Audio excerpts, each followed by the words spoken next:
오늘 하나님께서 우리에게 주신 말씀은 느헤미야서 3장 14절로 32절 말씀입니다. 구약성경 729쪽 정도에 있습니다. 느헤미야 3장 14절부터 32절까지의 말씀을 제가 읽겠습니다. 말씀을 읽겠습니다. 분문은 벤학게렘 지방을 다스리는 레갑의 아들 말기야가 중수하여 문을 세우며 문짝을 달고 자물쇠와 빗장을 갖추었고, 샘문은 미스바 지방을 다스리는 골호세의 아들 살룬이 중수하여 문을 세우고 덮었으며 문짝을 달고 자물쇠와 빗장을 갖추고, 또 왕의 동산 근처 셀라묵가의 성벽을 중수하여 다윗 성에서 내려오는 층계까지 이르렀고, 그 다음은 벳술 지방 절반을 다스리는 아스북의 아들 느헤미야가 중수하여 다윗의 묘실과 마주대한 곳에 이르고, 또 파서 만든 못을 지나 용사의 집까지 이르렀고, 그 다음은 레위 사람 바니의 아들 르훔이 중수하였고, 그 다음은 그일라 지방 절반을 다스리는 하사비아가 그 지방을 대표하여 중수하였고, 그 다음은 그들의 형제들 가운데 그일라 지방 절반을 다스리는 헤나닷의 아들 바웨가 중수하였고,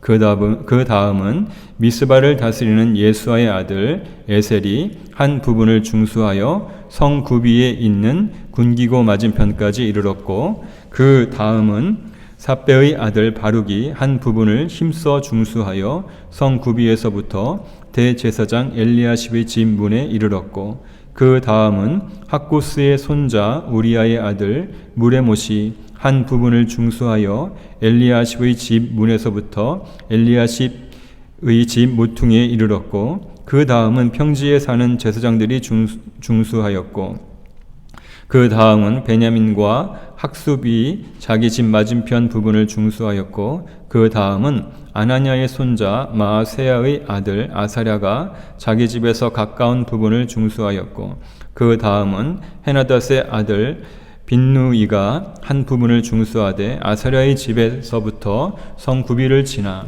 성 모퉁이에 이르렀고, 우세의 아들 발랄은 성 구비 맞은편과 왕의 윗궁에서 내민 망대의 맞은편 곧 쉬이청에서 가까운 부분을 중수하였고, 그 다음은 바로스의 아들 부다야가 중수하였고, 그때 느디님 사람은 오벨에 거주하여 동쪽 수문과 마주대한 곳에서부터 내민 망대까지 이르렀느니라.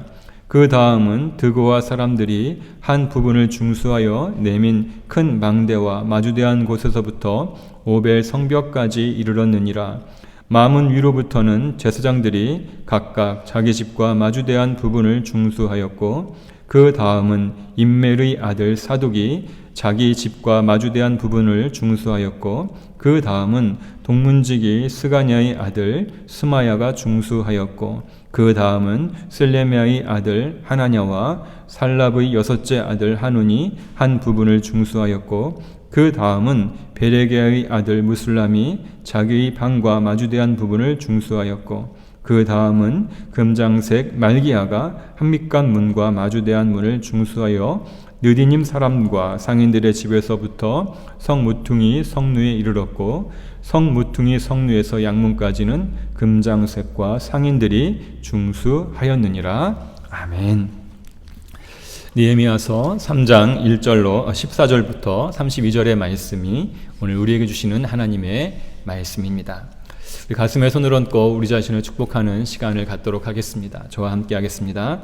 나는 75억 인구 가운데 단 하나밖에 없는 정말 소중한 사람입니다.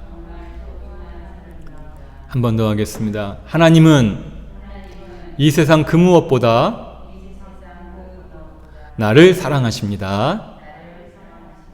아멘.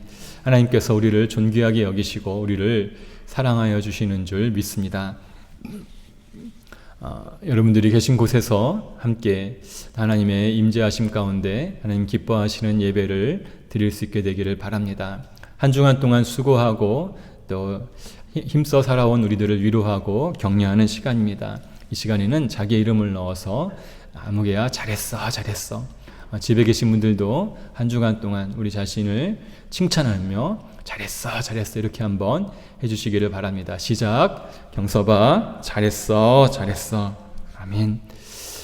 여러분들 지난 한 주간 동안 어떻게 지내셨습니까? 하나님의 말씀을 통해서 어떤 하나님 만나시고 또 하나님께서 성경 말씀을 통해서 무엇라고 말씀하셨는지요? 하나님을 만나는 가장 좋은 방법인 성경 말씀을 통해서 늘 하나님을 가까이 하고 또 하나님을 만나는 은혜와 복이 임하기를 간절히 소망합니다. 지난 주간 창세기의 말씀을 계속해서 보고 있는데요. 창세기 45장에서 드디어 요셉이 형들에게 자신의 정체를 밝힙니다. 그럴 때 형들이 아마 어땠을까요? 야, 드디어 요셉이 복수의 칼을 들고 우리들에게 해코지를 할 것 아닌가라는 두려움이 먼저 임했을 것 같습니다. 그런데 요셉은 그 형들 앞에서 하나님께서 자기를 형들보다 먼저 이곳에 보내셨다고 고백하고 하나님께서 우리 가족을 살리기 위해서 나를 보내셨다는 고백을 하면서 형들을 용서하고 형들을 맞이해 줍니다. 저는 이 요셉의 고백을 한 주간 동안 마음 가운데 두고두고 생각하면서 과연 이렇게 나도 고백을 할 수 있을까라는 그런 생각을 해보았습니다. 모든 어려움과 역경을 통해서 자기를 괴롭히고 힘들게 했던 사람들까지도 포용하고 그리고 용서하고 또 그들에게 은혜를 베풀 수 있는 그런 존재 과연 얼마나 많이 있을까요? 저는 이 요셉의 고백을 통해서 하나님께서 우리에게 행하시는 일들이 바로 이러한 일이구나. 하나님 안에서 우리가 살아갈 때 비록 힘들고 어려운 시기를 지나간다 할지라도 그 모든 과정들을 통해서 합력하여 선을 이루시는 우리 하나님을 우리가 바라보아야 되겠다라고 하는 것을 더 깊이 생각해 보았습니다. 지금 온 나라가 코로나19라고 하는 어려운 시간을 보내고 있습니다. 우리 성도들 중에도 질병이나 또는 경제적으로 그리고 사람들과의 관계 가운데 어렵고 힘든 일 있을 줄 압니다. 그러나 그 모든 과정을 통해서 하나님께서 하실 일들을 기대하시고 그리고 모든 일을 합력하여 선을 이루실 하나님을 신뢰하시기를 바랍니다. 다 알 수 없지만 틀림없이 하나님의 무슨 뜻이 있음을 기억하고 모든 것 하나님이 하셨습니다 라고 은혜롭게 믿음으로 고백할 수 있는 저와 여러분 될 수 있기를 바랍니다. 오늘 우리가 읽은 본문을 통해서 하나님이 기억하십니다는 제목으로 함께 말씀을 나누겠습니다. 한번 같이 따라해 볼까요? 하나님이 기억하십니다. 네, 하나님이 기억하십니다는 제목입니다. 건물을 완공하면 대개 건물 한 모서리에 머릿돌이라고 하는 것을 부착합니다. 거기에는 언제 건축을 시작했고 얼마나 걸렸고 어떤 사람이 참여했고 더 자세하게 기록하면 이 건물을 짓는데 기여한 사람들 또 공사한 회사들 이런 것을 기록하고 있는 것을 보게 됩니다. 지하철역에 가도 제가 가만히 살펴보니까 지하철역 안에 전철 타는 곳에 가서 보니까 이 공사를 언제부터 언제까지 어느 회사가 했고 총 감독이 누구였고 일한 사람들이 기술자들이 여러 다양한 분야에서 기술자들이 기록되어 있는 것을 보았습니다. 왜 그렇게 할까요? 누가 이 건물을 지었는지 생각하고 기억하기 위해서 그렇습니다. 오늘 우리가 읽은 본문에 보면 여러 다양한 사람들이 등장합니다. 성경을 예전에 기록할 때는 대개 양가죽에다 기록을 했는데 이 양가죽에 기록하는 일들이 사실은 굉장히 비용이 많이 드는 일이었습니다. 그래서 그런 관점에서 비용적인 면에서 보면 이 3장 1절부터 32절까지 긴 부분에 성벽을 건축하는 일에 참여했던 75명이나 되는 사람들, 그 사람들의 이름을 적는다고 하는 것은 상당히 비효율적인 것처럼 보입니다. 굳이 성벽을 세운 사람들의 이름과 담당한 부분, 또 어떻게 세웠는지를 기록할 필요가 없어 보이기 때문에 그렇습니다. 효율적으로 기록하면 어떻게 할까요? 느헤미야가 백성들과 함께 최선을 다해서 그 정도는 쓸 수 있겠죠. 최선을 다해서 52일 만에 성벽을 완공했습니다. 한 줄이면 될 것을 1절부터 32절까지 길게 기록하고 있습니다. 별 의미 없어 보이는데 왜 하나님은 느헤미야를 통해서 이것을 기록하게 했을까요? 왜냐하면 하나님은 우리가 한 일들을 기억하시는 분이시기 때문입니다. 느헤미야가 성벽 재건에 참여한 사람들 기록한 이유는 참여한 사람들의 수고와 또 그들의 행한 일들을 기억하기 위함입니다. 흐릿한 잉크가 분명한 기억보다 낫다는 말이 있듯이 이렇게 기록함으로써 누가 참여했고 어떻게 참여했고 그리고 그 모든 일들이 이제 칭찬과 격려로 이어지면서 하나님의 기억이 되는 그러한 말씀입니다. 오늘 이 말씀을 통해서 하나님이 기억하는 사람들은 어떠한 사람들인지 함께 살펴보겠습니다. 하나님은 어떠한 사람들을 기억하실까요? 첫 번째, 하나님은 자기보다 공동체를 생각하는 사람들을 기억하십니다. 성벽 재건에는 다양한 사람들이 참여했습니다. 그 가운데 8절, 우리가 지난주에 읽은 말씀입니다만 8절에 보면 금장색 할레아의 아들 우시엘이 나옵니다. 또 31절에도 보면 금장색 말기야가 나오고 32절에도 금장색과 상인들이 중수하였다라는 말이 나옵니다. 금장색은 어떤 사람들이냐 하면 금을 가지고 세공하는 사람들, 금속을 가지고 세공하는 사람들을 의미합니다. 금을 가지고 세공할 때 우리 손이 아마 정교한 손이 필요할 것입니다. 여러분 혹시 피아니스트가 손보험을 들었다는 얘기 들어보셨나요? 서혜경이라고 하는 피아니스트가 자기의 손을 보험 들었는데 10억 원짜리 보험을 들었답니다. 또 제가 말씀을 준비하면서 찾아보니까 세계에서 바이올린을 가장 빨리 연주할 수 있는 사람이 있는데 그 사람은 50억 원짜리 손보험을 들었다고 하더라고요. 금속 세공업자에게 있어서 손이라고 하는 것은 정말 소중한 것이죠. 그런데 그 손을 공사하다가 보면 손이 거칠어지고 다칠 수도 있는데 그것을 생각하지 않고 자신의 손이 망가지는 것을 생각하지 않고 성벽을 세우는 일에 참여했음을 볼 수가 있습니다. 또 12절에 보면 예루살렘 지방의 절반을 다스리는 할루에스의 아들 살룸과 그의 딸들이 성벽을 재건했다고 나옵니다. 딸들이 참여했습니다. 당시에는 여성의 지위가 오늘날 우리 시대와는 많이 달랐습니다. 이름도 없이 딸들이라고만 나오잖아요. 그렇게 자기 이름이 나진 않지만 비록 여성의 신분이고 사람들이 알아봐 주지는 않지만 공동체를 위해서 참여했다는 것이죠. 그리고 30절에 보면 살랍의 여섯째 아들 한운이 등장합니다.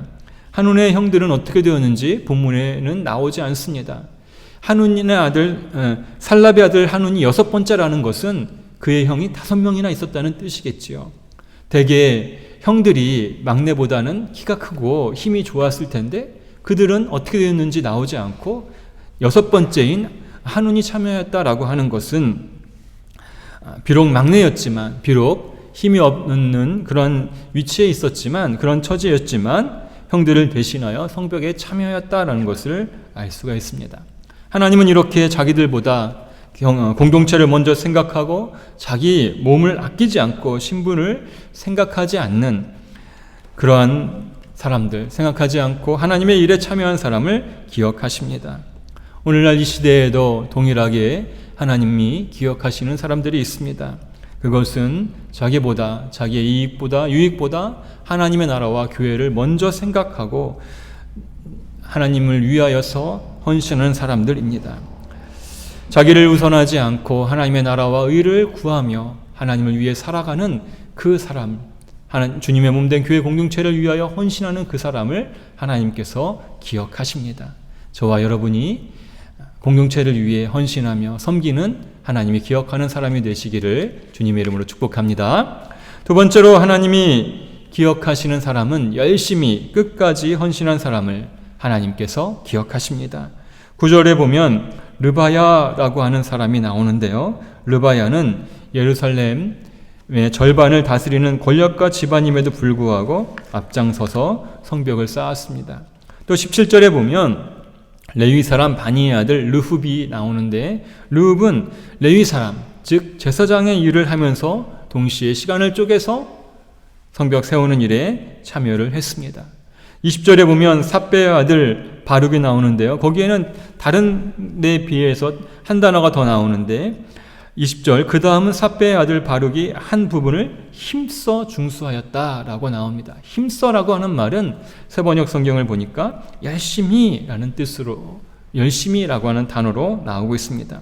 성벽을 세우는 일에 누가 보든지 보지 않던지 자신의 담당한 부분을 세우는데 최선을 다했음을 볼 수가 있습니다.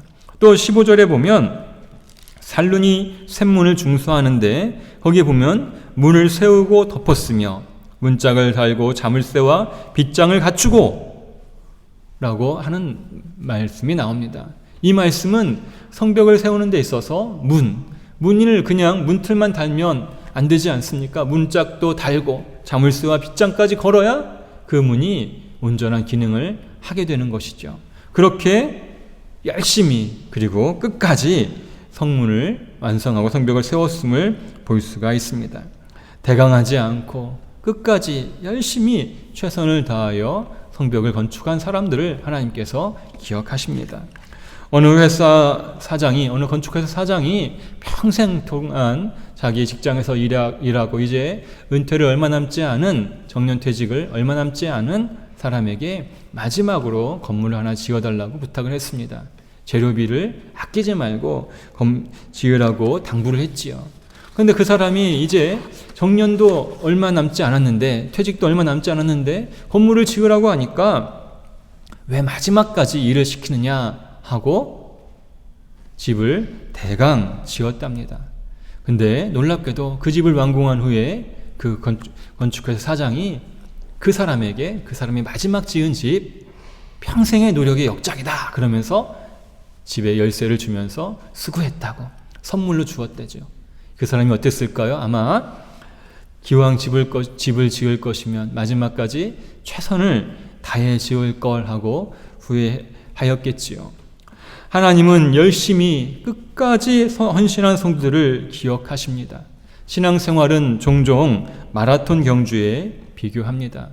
누가 상을 받을까요? 끝까지 달린 사람이 상을 받습니다. 속도가 중요하지 않습니다. 방향이 중요합니다.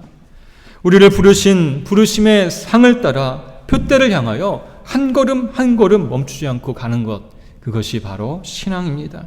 멈추거나 좌로나 우로나 치우치지 말고 끝까지 열심히 하나님 최선을 다해서 하나님 나라를 향해 하나님 위해 살아가는 우리를 하나님께서 기억하십니다. 세 번째로 하나님이 기억하시는 사람은 남들이 꺼려하는 일을 감당하는 사람, 그 사람을 하나님께서 기억하십니다. 오늘 본문 14절 말씀을 읽겠습니다. 14절 말씀 읽겠습니다. 분문은 베낫게렘 지방을 다스리는 레갑의 아들 말기야가 중수하여 문을 세우며 문짝을 달고 자물쇠와 빗장을 갖추었고, 여기에도 문짝을 달고 자물쇠와 빗장을 갖추었다고 나오는데 여기에 나오는 분문, 이 분문이 무엇일까요? 고상하게 분문이라고 표현했지만 이 분문 세번역 성경에 보면 거름문, 거름이 뭐죠? 사람의 배설물, 똥오줌을 의미하겠죠. 사람들이 모여 사는 곳이니까 이 예루살렘 성에서 나오는 쓰레기, 폐기물, 또 사람들의 배설물들을 처리를 해야 되는데 어느 문을 통해서 처리했냐 하면 바로 이 분문을 통해서 처리했다고 하는 것이죠. 유대인들은 레위기의 법을 따라서 하나님 앞에서 거룩하고 정결한 생활을 하였습니다. 그들은 먹는 것과 입는 것, 또 생활하는 가운데 일어나는 여러 가지 일들을 조심하고 주의하여서 어떻게 해서든지 하나님 앞에 정결한 삶, 깨끗한 삶을 살고자 했습니다. 심지어는 시신을 만져도 그 시신을 만졌다고 부정하다고 치리를 또 주의하게 했습니다. 레위기에 보면 얼마나 많은 주의할 것이 있었는지를 알 수가 있습니다. 그러면 이 분문이라고 하는 것, 쓰레기가 오가는, 폐기물이 오가는 문이었는데 선뜻 누가 나서서 하기가 어려웠을 것입니다. 그런데 레갑의 아들 말기야가 그 일을 감당했습니다. 쉽지 않은 부분이었지만 그가 감당을 한 것이죠. 많은 사람들은 고상하고 사람들 앞에 드러나고 인정받고 눈에 띄는 일을 하기를 원합니다. 가끔 기독교 단체 신문을 보게 되면 거기에 무슨 단체라고 부흥회단이나 무슨 단체라고 광고가 나오는데 거기에 보면 회장이라고 하는 분이 있고요. 그 뒤에 보면 대표회장이라고 하는 분들이 또 나옵니다. 대표회장. 그리고 고문이 나오고요. 상임 고문이 나오고 고문도 굉장히 많습니다. 그리고 전국적인 단위로 보면 지역회장, 부회장 나오고 각 부서의 총무도 굉장히 많이 있는 것을 보게 됩니다. 왜 그렇게 사람들이 소위 장 자리를 좋아할까요? 아마도 내가 이러이러한 사람이라고 하는 것을 나타내고 드러내 보이고 내가 이러한 일을 했다는 것을 알리기 위해서 그렇게 했던 것으로 짐작할 수 있습니다. 많은 사람들은 그렇게 사람들 앞에 나서서 자기의 이름을 높이고 드러내고 알리고 싶어 하는데 오늘 본문에 보면 분문, 이 거듭문을 중수한 말기야는 다른 사람들이 꺼려하는, 힘들어하는, 하고 싶지 않은 일을 감당했습니다. 공동체가 움직이기 위해서는 앞에 나서서 일하는 사람도 필요하지만 그러나 묵묵히 뒤에서 자기 역할을 감당하는 사람이 필요합니다. 조셉 바라다코가 쓴 조용히 다스리기라고 하는 책에 보면 이런 말이 나옵니다. 조직을 움직이는 진정한 힘은 눈에 보이는 신학적 리더들이 아닌 주어진 자리에서 조용하고 성실하게 일하는 수많은 사람들의 노력과 아이디어의 합이다라고 나옵니다. 많은 사람들은 눈에 보이는 화려한 스타나 영웅이 되기를 원하지만 무대 뒤에서 자기에게 주어진 힘들고 귀찮지만 반드시 해야 할 일을 묵묵히 감당하는 사람들이 있었기 때문에 공동체가 움직일 수 있는 것이죠.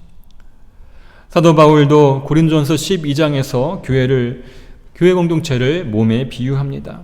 여러분, 우리가 보는 것이 얼마나 중요한가요? 우리나라 속담에 그런 말이 있잖아요. 몸이 1000냥이면 눈이 몇 냥이라 그래요? 900냥이라고 하잖아요. 그만큼 보는 것이 중요하다고 합니다. 그런데 사도 바울이 이렇게 물어보죠. 눈이 중요하다고 온몸이 보는 것이면 듣는 곳, 먹는 곳, 냄새 맡는 곳이 어디냐라고 물어봅니다. 아무리 중요해도 다 그 역할을 감당할 수 있는 것이 아니라고 하는 것이죠. 사람이 살 수가 없습니다. 사람의 몸에 대해서 알아가면 알아갈수록 정말 신비하다고 하는 것을 느낍니다. 어떤 사람들이 사람은 진화론의 결과다, 진화의 결과다라고 얘기한다면 정말 한 번 더 고민을 해봐야 될 것 같습니다. 그 사람이 이상하게 보입니다. 뼈를 이루는 것, 그것도 신기하고 온몸에 근육이 있는 것도 정말 신기하고 혈관이나 신경이 신기합니다. 여러분, 우리가 서서 손가락을 움직이면서 몸을 이렇게 움직이는 모든 것이 어느 한 부분의 근육만 움직이는 것이 아니라 뼈를 지탱하는 근육이 있어야 되고 또 그 움직이는 근육을 버티는 또 다른 근육이 필요하고 여러 복합적인 작용이 있어야 되더라고요. 더군다나 우리 몸에는 호르몬이라고 하는 것이 분비가 됩니다. 호르몬이 분비되는 양은 정말 작은 양이지만 그것이 제대로 분비가 되지 않으면 몸을 유지하기가 힘듭니다. 갱년기로 인해서 고생하고 또 당뇨로 인해서 고생하는 분들은 아마 이 호르몬이 얼마나 중요한지를 알 수 있을 것입니다. 겉으로 보이는 눈이나 코나 입 모든 것이 중요하지만 보이지 않는 곳에 있는 신체 기관들도 정말 중요합니다. 다만 그것이 눈에 보이지 않기 때문에 중요하다고 하는 것을 심각하게 깨닫지 못하지요. 언제 알게 되나요? 몸이 아플 때가 되면 그제서야 지금 인슐린이 분비가 되어서 소화를 시켜야 되는데 안 되는구나 하고 몸이 신호를 보낼 때 그때 알게 되는 것이죠. 보이지 않는 곳에서 묵묵히 일하는 그러한 장기들 또 호르몬 아주 작은 부분이지만 그것이 중요한 것처럼 마찬가지로 교회 공동체 안에서도 보이지 않는 곳에서 섬기며 헌신하는 성도들이 정말 귀합니다. 세상에서는 항상 남보다 내가 조금 더 고생하는 것 같으면 불평합니다. 그러나 하나님의 나라는 남보다 더 일하면서 티내지 않고 특별한 대가를 더 요구하지 않는 사람들이 모인 곳입니다. 그 모든 것을 우리 하나님께서 기억하고 계십니다. 예수님은 마가복음 9장 41절에서 너희가 누구든지 너희가 그리스도에게 속한 자라 하여 물 한 그릇이라도 주면 내가 진실로 너희에게 이르노니 그가 결코 상을 잃지 않으리라고 말씀하셨습니다. 예수님의 이름으로 다른 사람들이 알아주지 않는다 할지라도 물 한 그릇이라도 적은 거라도 나눠주고 섬겨주면 주님께서 기억하신다라는 것이죠. 다른 사람들이 알아주지 않는다고 불평하지 마십시오. 이를 비교하여서 쉽다, 어렵다라고 하면서 원망하지 마시기 바랍니다. 하나님은 아주 작고 사소한 것까지 기억하고 계십니다. 심지어 하나님은 내가 하고도 본인이 그 일을 하고도 잊어버렸어도 기억하십니다. 마태복음 25장 34절로 40절에 보면 양과 염소를 마지막 때 나누는 장면에 왕이 한편에 오른편 왼편을 나누면서 이런 말을 하지요. 오른편에 있는 사람들에게 내가 줄이고 목마르고 나그네 되고 헐벗고 감옥에 갇히고 병이 들었을 때 나를 돌아보았다라고 말씀합니다. 그때 뭐라고 말합니까? 의인들이 이렇게 묻습니다. 왕이시여, 우리가 언제 그렇게 했나요? 라고 물어보지요. 그때 임금이 이렇게 말합니다. 마태복음 25장 40절입니다. 임금이 대답하여 이르되 내가 진실로 너희에게 이르노니 너희가 여기 내 형제 중에 지극히 작은 자 하나에게 한 것이 곧 내게 한 것이니라 라고 말씀하셨습니다. 지극히 작은 자 하나에게 예수님의 이름으로 선을 행한 것, 돕고 베풀고 나누었던 것을 나는 잊어버렸어도 하나님은 기억하시고 반드시 칭찬하시고 상을 베풀어 주신다는 것이죠. 하나님께는 남들이 꺼려하는 일이나 알아주지 않는 일, 작고 사소한 일이 없습니다. 주님의 이름으로 한 모든 일을 우리 주님께서 기억하십니다. 사랑하는 성도 여러분, 하나님은 우리가 하나님을 위하여서 주님의 몸된 교회를 위하여 하는 일들을 기억하십니다.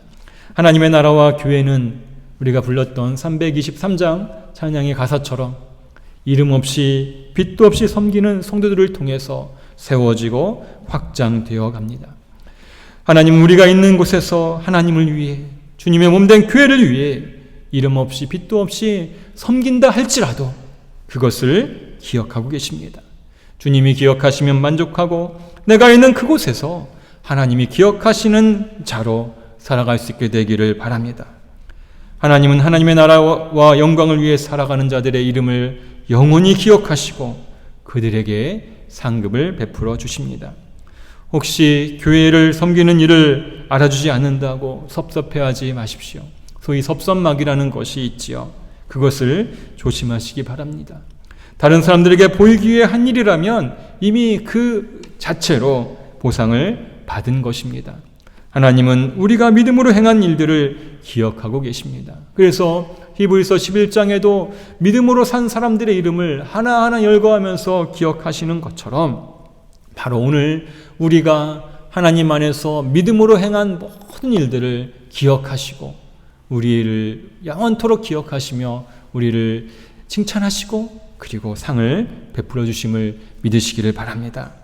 코로나19로 인해서 우리의 일상이 많이 바뀌어 가고 있습니다.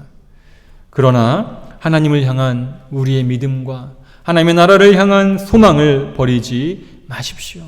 온전한 믿음으로 하나님이 기억하시는 성도로 살아가시기를 바랍니다. 느헤미야 3장 1절로 32절에 나오는 그 사람들은 별 의미 없는 것처럼 보여도 하나님은 그렇게 한 사람 한 사람을 기억하십니다. 나보다 공동체를 먼저 생각하고 열심히 끝까지 최선을 다하고 남들이 꺼려하는 일들을 감당하는 하나님의 백성, 거룩한 성도가 되시기를 바랍니다. 보이지 않는 곳에서 섬기는 성도를 하나님께서 기억하시고 귀하게 여기심을 믿으시고 우리 모두가 하나님이 기억하시는 하나님의 사람이 되시기를 주님의 이름으로 축복합니다. 함께 잠시 기도하겠습니다. 기도하실 때 우리가 행한 모든 일들 하나님이 기억하십니다. 특별히 하나님의 나라와 교회 공동체를 위해서 남들이 알아봐주지 않는 일, 혹은 남들이 꺼려하는 일, 작고 사소한 일까지도 하나님이 기억하심을 믿고 감사하며 주님의 나라에 이를 때까지 끝까지 그 일 감당하며 살아가는 하나님이 기억하시는 사람이 되겠다고 결단하며 기도하겠습니다. 잠시 기도하겠습니다.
하나님 감사합니다. 우리 모든 성도들이 하나님이 기억하시는 거룩한 하나님의 백성들이 되기를 간절히 소망합니다. 나보다 공동체를 먼저 생각하고 그리고 보이지 않는 곳에서도 열심히 최선을 다하며 끝까지 믿음으로 살아가고 남들이 꺼려하고 싫어하는 일까지도 묵묵히 감당하며 하나님의 기억이 되는 우리 모든 성도들 되게 하여 주시옵소서. 이름도 없이 섬기고 빛도 없이 섬기지만 주님 기억하여 주시옵소서. 작고 사소한 일들도 주님의 이름으로 섬긴 것을 기억하여 주시는 주님, 우리가 살아가는 삶의 자리에서, 가정에서, 일터에서, 직장에서 그렇게 하나님의 나라를 위하여 섬기며 주님의 이름으로 사랑하며 살아가는 우리 모든 성도들 되게 하여 주시옵소서. 예수님의 이름으로 기도합니다. 아멘.